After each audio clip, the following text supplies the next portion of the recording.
High everyone, welcome back to my channel Walida's life. আজ আমি তোমাদের সঙ্গে শেয়ার করছি মুগ ডালের মিষ্টি বা মুগ ডালের পিঠে।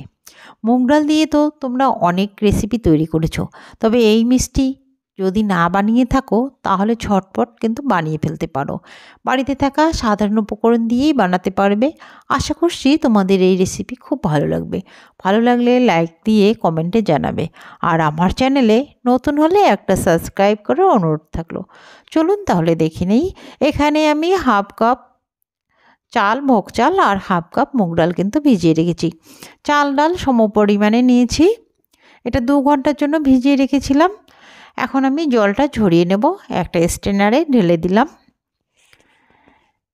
এখানে কিন্তু মেজারিং কাপ দিয়ে চাল আর ডাল সমান পরিমাণে নিয়েছি। ডালের সাইজটা একটু বড় দেখে বেশি মনে হচ্ছে। এবার একটু জলটা ঝরিয়ে নিতে হবে।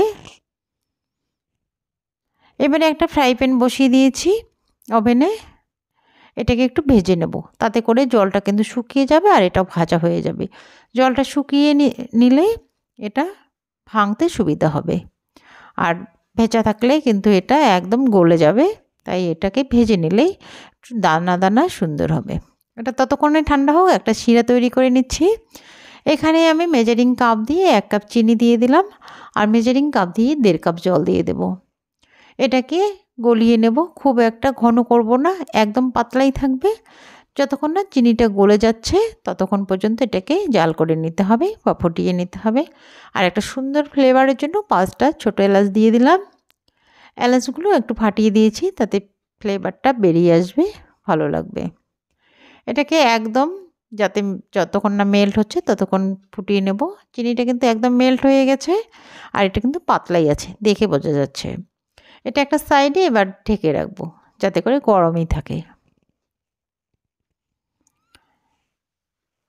এবার আরেকটা প্যান বসিয়ে দিলাম, দিয়ে 1 চা চামচ ঘি দিয়ে দিলাম। ঘি দেওয়ার পরে আমি 2 কাপ মেজারিং কাপ দিয়ে দুধ দিয়ে দিচ্ছি। দুধটা দিয়ে একটু জাল করে নেব। যেহেতু দুধটা ঘনই আছে, খুব একটা বেশি জাল করতে হবে না। আর এখানে একটু স্বাদ মতো লবণও দিয়ে দেব। মিষ্টি জিনিসে একটু লবণ দিলে ভালো লাগে, মিষ্টিটা ব্যালেন্স হয়। এবারে আমি চাল আর ডালটা যে মিক্সার গ্রাইন্ডারে ভেঙে রেখেছি সেটা দিয়ে দেবো। দেখতে পাচ্ছেন খুব সুন্দর একটা ঝরঝরে কিন্তু হয়েছে। আর এটা একদম মিহিভাবে পেস্ট করে নিয়েছি।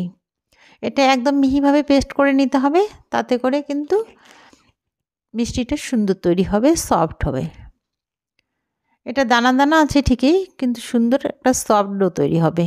একদম আমি সুন্দরভাবে পেস্ট করে নিয়েছি। এবার এটাকে আস্তে আস্তে করে গ্যাসের ফ্লেমটা মিডিয়ামে রেখে নেড়ে নেড়েই একটা সুন্দর ডো তৈরি করব, যাতে ডোটা একদম সফট হয়। যেভাবে আমরা রুটি তৈরি করি চালের আটার, সেভাবেই নেড়ে নিতে হবে। আবারও 1 চা চামচ ঘি দিয়ে দিলাম। ঘি দিলে সুন্দর একটা কিন্তু ফ্লেভার আসে, খেতেও ভালো লাগে। এটাকে আরও একটু নেড়ে চেড়ে নেব যতক্ষণ না দুধটা শুকিয়ে যাচ্ছে, এটা একটু শক্ত হয়ে যাচ্ছে, ততক্ষণ পর্যন্ত এটাকে নেড়ে নেব। এবার কিন্তু এটা হয়ে গেছে, নামিয়ে ঠান্ডা করে নেব। একটা প্লেটে আমি নামিয়ে নিয়েছি আর আরও 1 চামচ ঘি দিয়ে দিলাম। এতে করে এটা হাতে আটকাবে না আর ঘির ফ্লেভারটা স্ট্রংই থাকবে, খেতে কিন্তু খুব ভালো লাগবে। একটু ঠান্ডা করে এটাকে মেখে নিতে হবে, খুব গরম অবস্থায় হাত দিতে যাবেন না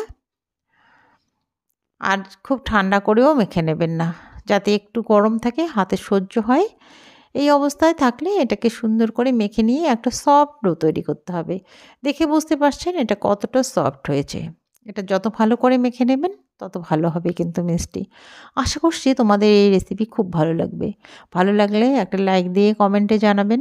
আর চ্যানেলে নতুন হলে একটা সাবস্ক্রাইব করার অনুরোধ থাকলো। সাবস্ক্রাইব করে পাশে থাকা বেল নোটিফিকেশনটি অল করে রাখবেন।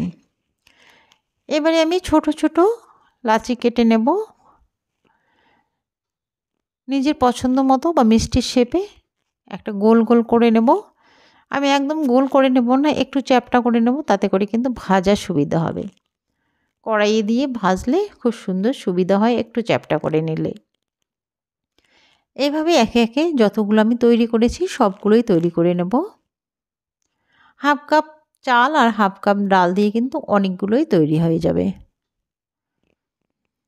এবারে একটা কড়াইতে তেল বসিয়ে দিয়েছি, তেলটা কিন্তু গরম করে নিয়েছি। খুব একটা হাই হিট করা যাবে না, মিডিয়াম ফ্লেমে রাখতে হবে। একবারই হবে না, যেহেতু দুটো ব্যাচই ভাজতে হবে। একটা ব্যাচ আমি প্রথমেই ভেজে নেব, এটাকে আরেকটু গ্যাস ফ্লেমটা কমিয়ে দেব, তাতে করে ভাজাটা সুন্দর হবে। দেওয়ার সঙ্গে সঙ্গে উল্টাতে যাবেন না, একটু পরে উল্টিয়ে দেবেন, একটা পাশ লাল হওয়া অবধি অপেক্ষা করতে হবে।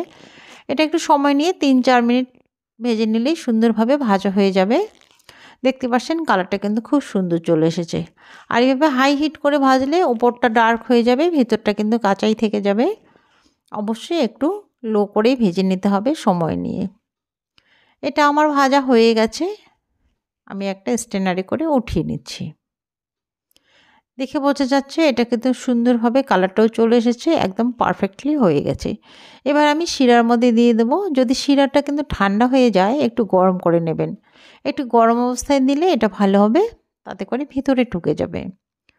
এটা ঢেকে রাখলাম, পরে ব্যাচটা একই রকমভাবে ভেজে শিরাতে দিয়ে দেবো।